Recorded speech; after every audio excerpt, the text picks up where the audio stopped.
Well,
hey everybody, it's my edition of Basement Thoughts, and this week I've broken it up into the two different categories. Again, Basement Thoughts are going to be more related to the actual stereo equipment, and just keeping my thoughts and my timeline down. So I actually have something that I want to talk about, somewhat negative and yet a lot positive. I have done nothing in the last year except promote this SMSL CD player. I love it. I think the construction of it is fabulous. I like the concept where you take off the top. It's kind of like a record player almost. I like the fact that I can look at the lens and see if it needs to be cleaned. I've only had to clean it once in a year. Everything about it, except its remote, is quality. However, I am having an issue with it. And the issue, well, I thought originally I could live with it, is steadily getting worse. One of the things that started doing right off the bat was the reason I took my other CD player out of play a year ago and bought this was it started skating across. Well, I cleaned the lens, and that was that one time I cleaned the lens. It did nothing. It did nothing to improve that. And then it stopped reading. I could put a CD in. And actually, I have a video up where I have a very scarred. I think it's Pink Floyd, but it plays incredibly well. But anyways, it just will stop reading the disc, and I go and remove the top and take the CD out and show that the CD is like brand new. It just keeps spinning and it won't read it.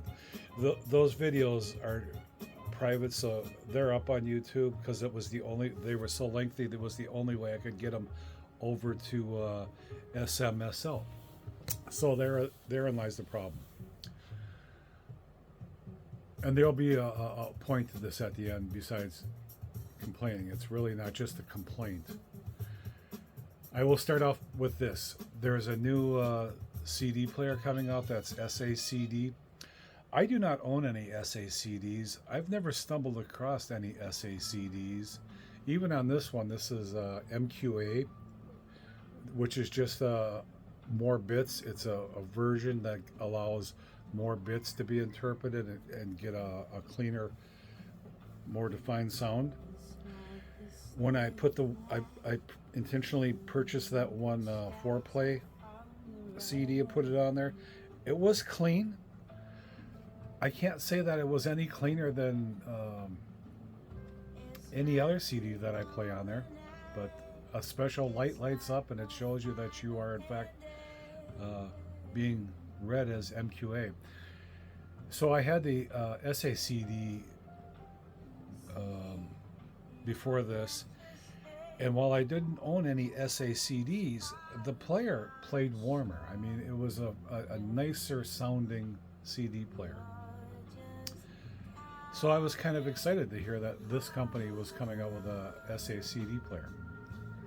I'm still excited. Again, let me emphasize that the quality build of this product is taking the remote out of the equation is exceptional. And anytime I think about trying to upgrade it in any way into the system, like adding an external DAC or things of that nature, and I use AI, it pretty much tells me where I'm at with my system, that I really can't upgrade that CD player. It comes with a good DAC. I've got decent RCA cables running from it to the Advanced Paris, and if you know Advanced Paris, they got a reputable name, and still AI says the DAC and the SMSL is better than the DAC and the Advanced Paris. So I run it that way through the RCA cables. And just recently, after owning it for a year, I realized I could be streaming through it and use a better DAC. Now, so I did that. That was a lengthy process. Anybody that's bought these know that there's not really any instruction manuals anywhere on how to use it. You're going to need to Google it and see what other people have figured out. Pretty poor that way. So I did all that, and it took me about 2 hours to figure out how to get my phone to pair up with this thing, which should only take about 30 seconds with anything else. And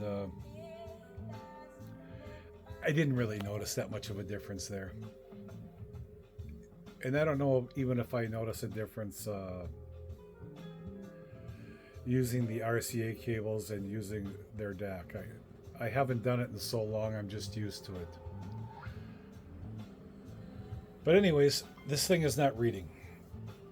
So it's steadily getting worse. I made several videos. I started looking for the contact in my box that I got with the little manual that did come. There's no contact information there. I'm looking online. It's very difficult to find, the company's there, but someone to contact or like customer service or support wasn't there. I couldn't find it. I couldn't find it anyways. And I sit down here a lot and listen to music a lot, so I scroll. Then I decided, I wonder if I can go through Amazon and use their porthole, and because they have it where you can contact the supplier. Well, I wrote a lengthy message to them, and I can't blame them. I don't know if it was something I did or whatever, but that message is not there no more. There's no copy of it there, so there's no record that I even sent them a message through Amazon. So I kept on going, and this was well before the 1 year mark came up. A week after the 1 year mark, it dawned on me, something came across my Facebook feed, which was SMSL has their own page. Well, I never even thought about that. Social media is something I try to avoid.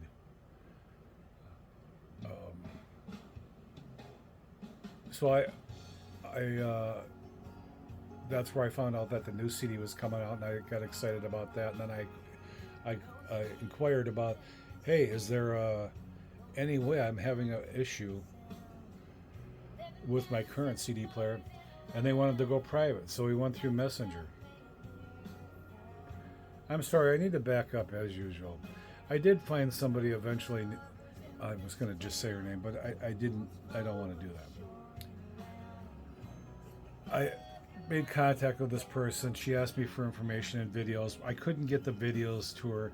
Every link she gave me, it said error, because one of them was 5 minutes long. I tried troubleshooting everything that I could to figure out what was going on, if it was the button that the lid sits on and whatever. I got all that stuff to her, and then all of a sudden nothing. I hear nothing. They just to use the current word, they ghosted me. And so then I found this one on Facebook, and they took me private. Then they asked for all the same things that the first person asked me for. I sent it to them. Then they said they still needed information. I said, you have the information. They needed my invoice number, which was at the top of the receipt that I sent them. And I said, you have that. It's at the top of the receipt. We need it. Send it again. So I screenshot the picture of that picture, sent it to them. Okay, we need videos. I said, you have the videos. I just uploaded them to you. Send them again.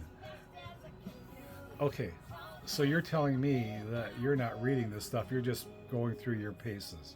So I sent them again. And I'm being polite.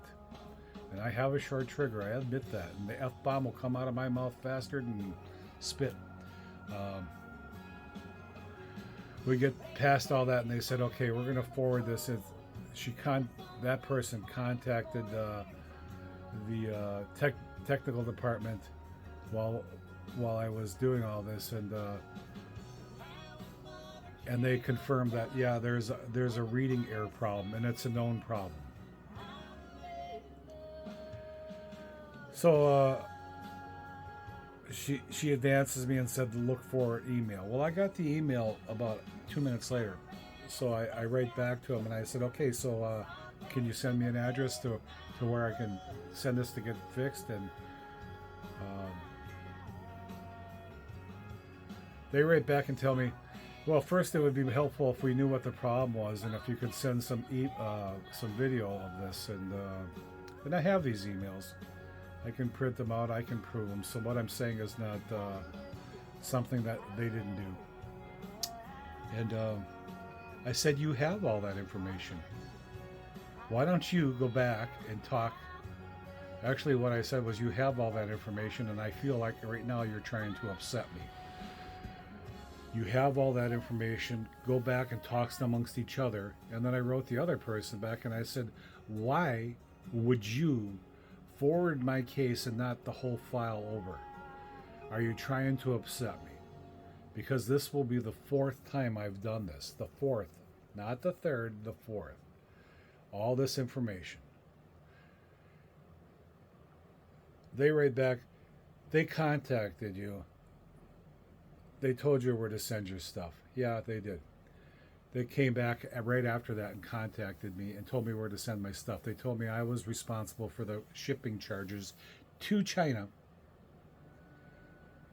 and that they would pay the shipping charges back.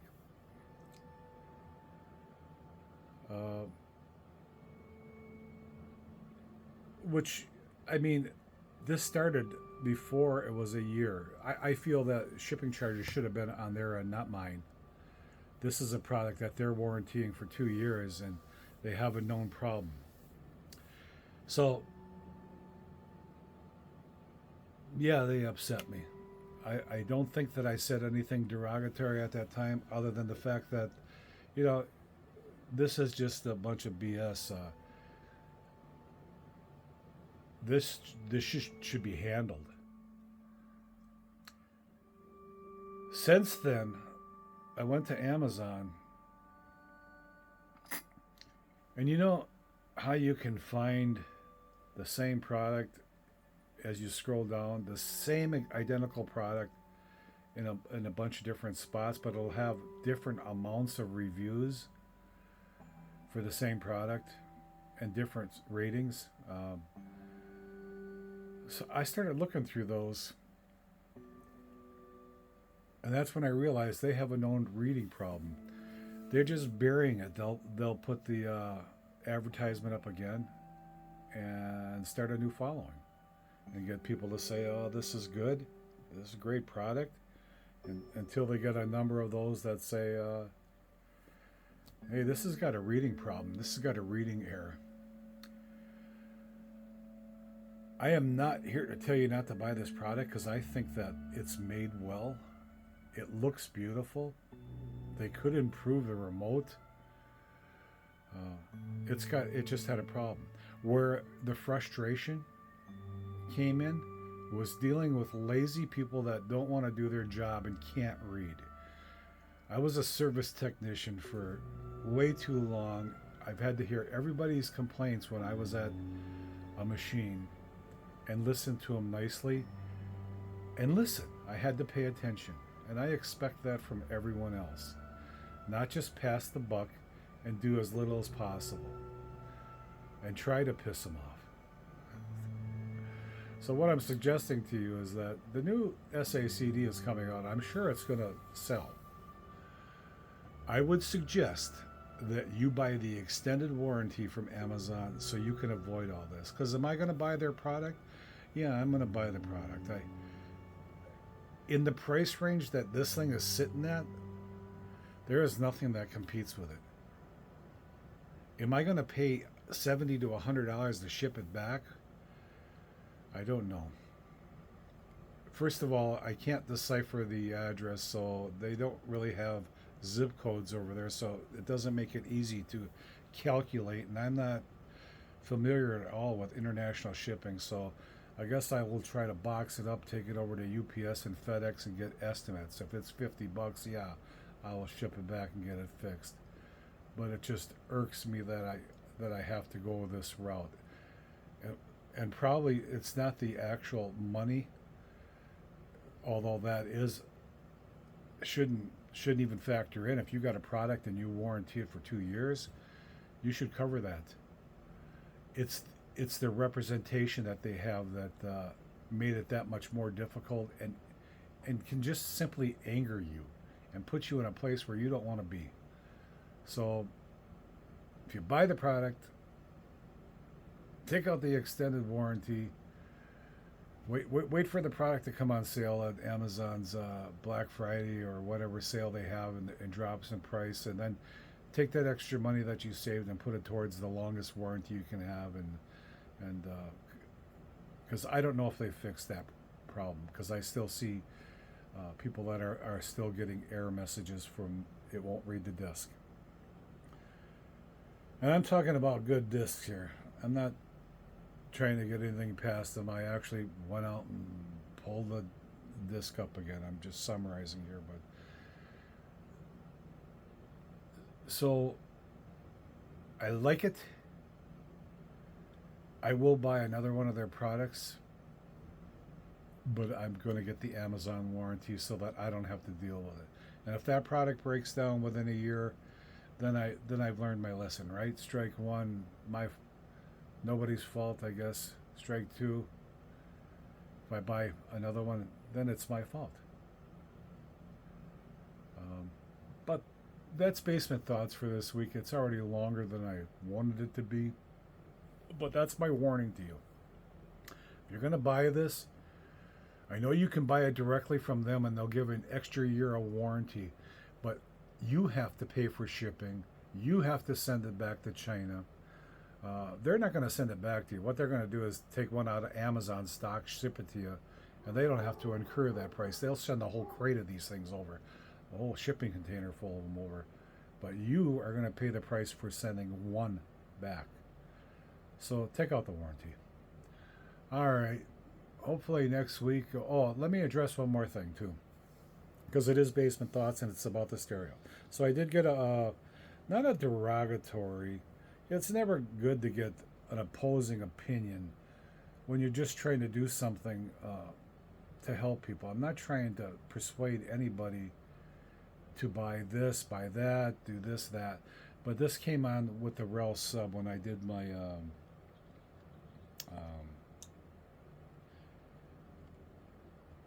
demonstration hooking up the REL sub.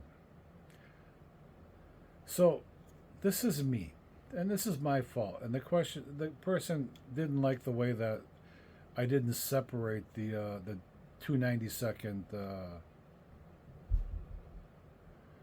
the video of the same song, one with the REL, one with the other. So I just simply wrote the person, thank you for looking at my video, and if you have a recommendation of how you want me to run that test, tell me. I'll be happy to try to do it. It's not hard, but it's certainly a little bit more complicated with a REL sub, the way that SpeedCon connector. And the reason I'm bringing this up is because somebody else, an influencer, a fairly good sized influencer, just this week hooked it up the way I hooked it up. And it's a legit way to hook it up.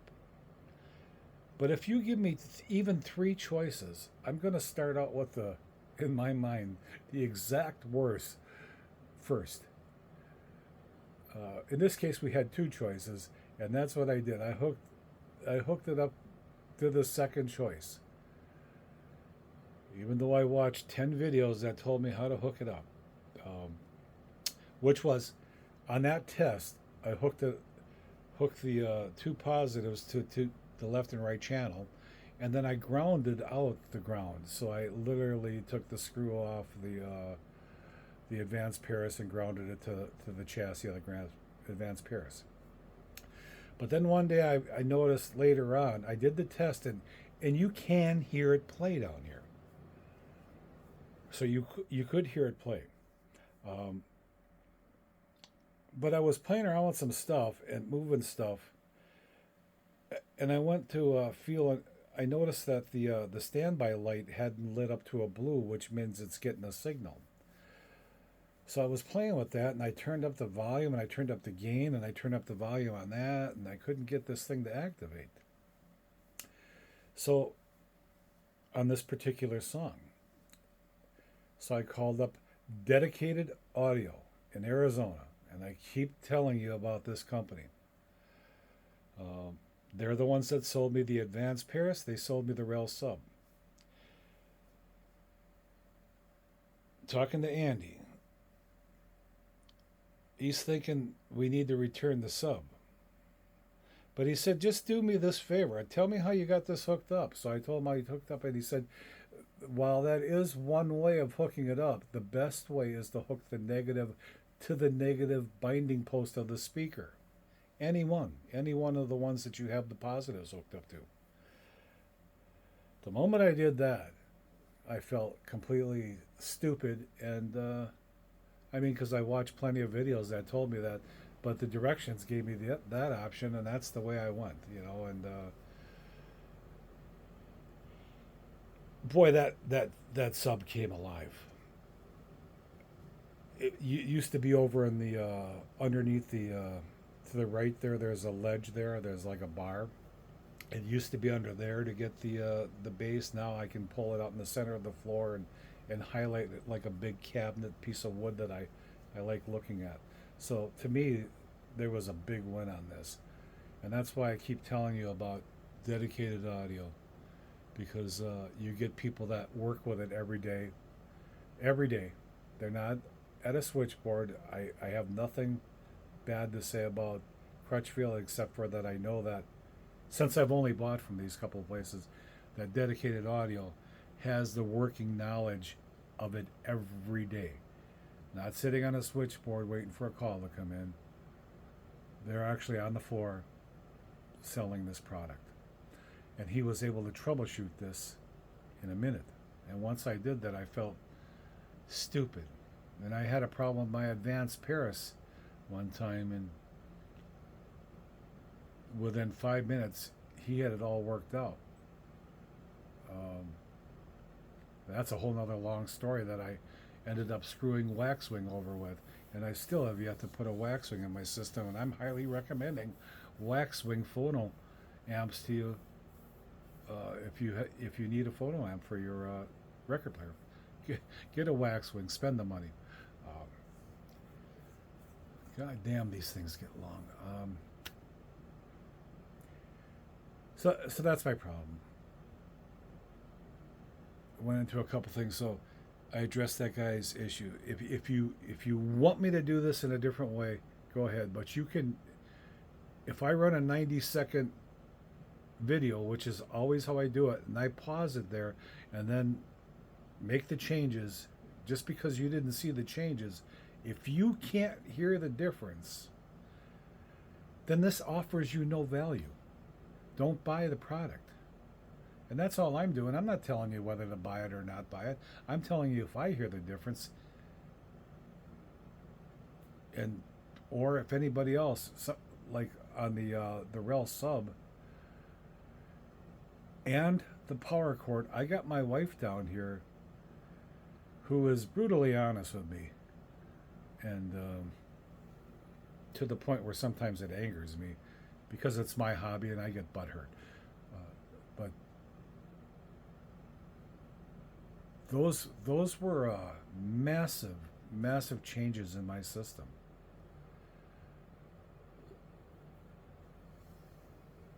I will try to do it your way, but that's the way I do it. 90 seconds on, pause the video, make the changes, the same 90 seconds. If you can't hear a difference, it's of no value to you, and now you don't have to spend your money. But even so, with that said, then I'm going to call it for this week. When it comes to power cords, if you got a decent system, one where you can swap out the power cord the way they allow shopping today,